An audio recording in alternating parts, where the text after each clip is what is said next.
Hello, Fierce Parents. Welcome to session 10. So today's session is going to be spent talking about how to handle teasing.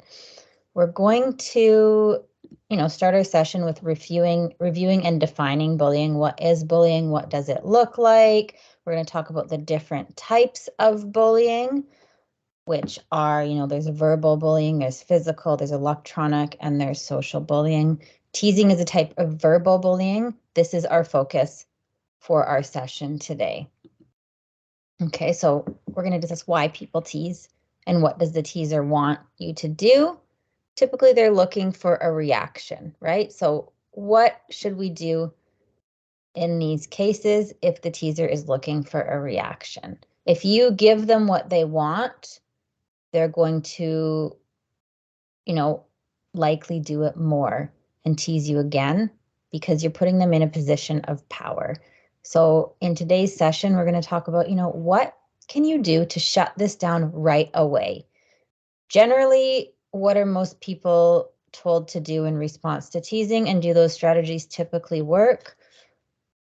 When we're told to ignore the teasing and walk away, this just gives the teaser the opportunity to, keep trying. If you tell someone right away, then you're a tattletale and they'll retaliate against you. So what we're going to talk about in our session today is how can you take more control immediately and just shut the teaser down and respond in a way that does not give them an opportunity to react to you and continue. Doesn't give them the satisfaction that they're looking for and the power over you that they're looking for. Okay, so, don't show that you're upset. Don't tease them back. Don't banter, right? Because these are all things that the teaser wants. So you have this on your parent handout, and this is a big tool that we're going to give to our participants today. So this is, their guide on how to respond to teasing, to shut it down right away, to show the teaser that, I don't really care. You don't have power over me, and give them the opportunity to respond without reacting. So we're going to practice this a lot today. This is part of the session that we're going to take the most time on today. So act like what this person said didn't bother you and provide a short comeback that shows that what the person said was stupid or boring, right? So here's some language. We're going to practice this language and how to use it in response to teasing and what types of teasing you can use each of these things for. So, responding like, whatever, so what? Big deal. Who cares, right? These are all responses, but not really reactions. And it doesn't really give the teaser the opportunity to continue to have power over you because you don't care. You didn't react. It doesn't bother you, or you're acting like it doesn't bother you, even if it does. And then you're just going to walk away and remove yourself. Okay, so we're going to talk about different ways, like I said, of using these comebacks. You have this list, so we're going to talk about, always being prepared with a few verbal comebacks. So we're going to practice and give your participants the opportunity to figure out which ones work best for them. Which ones come easier to them, which ones suit them best, which ones they feel most comfortable using. And there's also physical actions that you can add to these. You don't have to. Rolling your eyes, shrugging your shoulders, shaking your head, just all showing that this isn't bothering you, you don't care. And then remove yourself after. So walk away. If you can't walk away, just turn away from them or start talking to someone else. In reality, it might get worse before it gets better. This isn't magic, but generally, if you continue to practice this and use this, it's likely that the teasing will stop because you're not putting the teaser in a position of power. You're actually taking control yourself. We have some role play videos that we're going to review. I've placed these links in your email along with this video and your parent handout, so use them as you wish. You can review these with a participant, review these for yourself, just so you have an idea of what this looks like and what we're practicing. So one is handling teasing by having an attitude and handling teasing by sounding bored.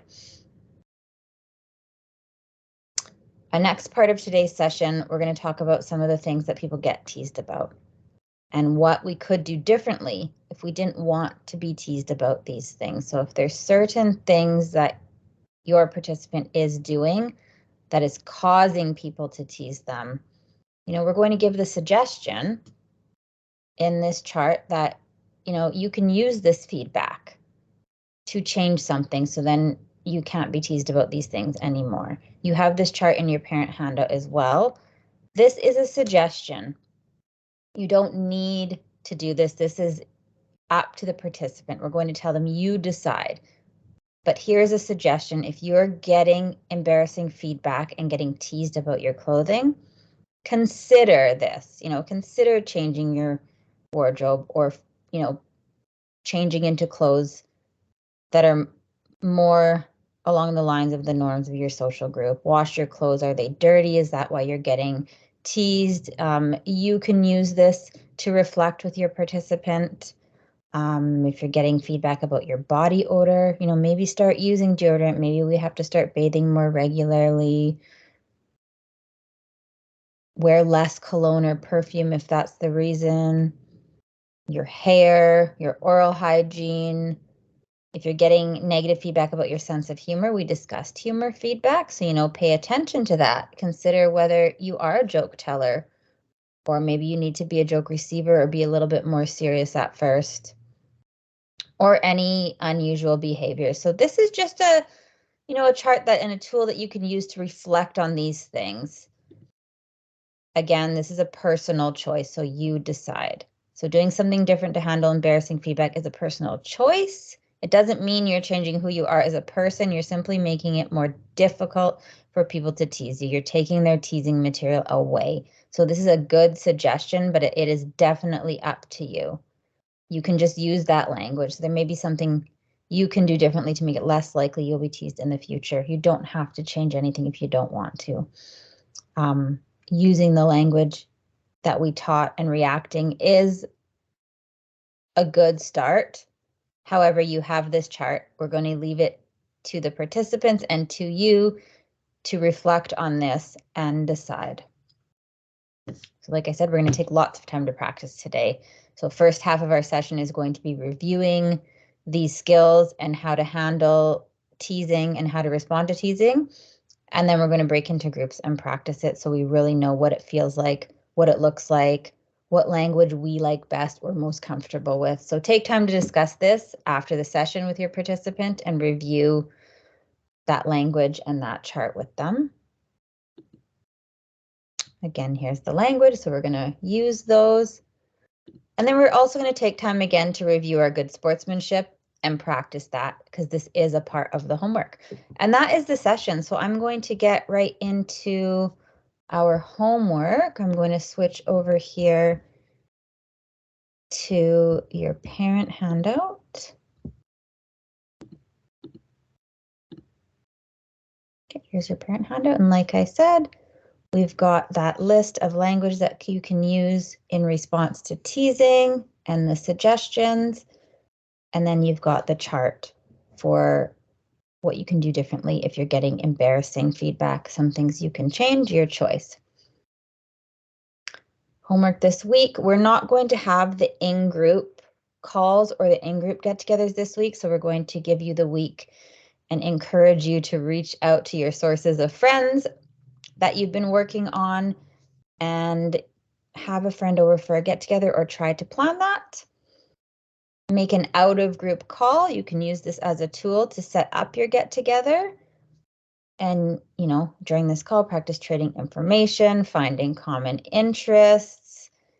This is great for planning your get-together. You can decide based on your common interests what you're going to do during that get-together. Make sure you're using those tools that we learned about planning get-togethers to organize it and plan it and follow up. And then also take time to practice being a good sport. We did this in class today, so review this. This can be done during the get-together, so a good way for this is organize a game, organize an activity, and just really, take time to reflect and practice the good sportsmanship during that time. And then take time to discuss, reflect, and practice on teasing the tease, or how to respond to a teaser in those ways that we talked about, where you're not going to give them what they want. Okay, and if teasing did come up, take time to troubleshoot and discuss how they were able to handle that. Were they able to use the language? What was difficult? What worked? And that's our homework. So we're going to ask everyone about this in our session the following Friday and see how we did. We also wanted to bring up, we have the parent survey that we gave you guys in our last emailer we sent out a couple of weeks ago. I'm going to put it again. It is in the email again. So please, if you have not, take the time to do that. It's just super helpful for us in planning our future peer sessions. And if you have any questions before Friday, as always, please feel free to reach out to Bethany and I. And if not, we'll see you Friday at 11:30 Pacific time. Thanks.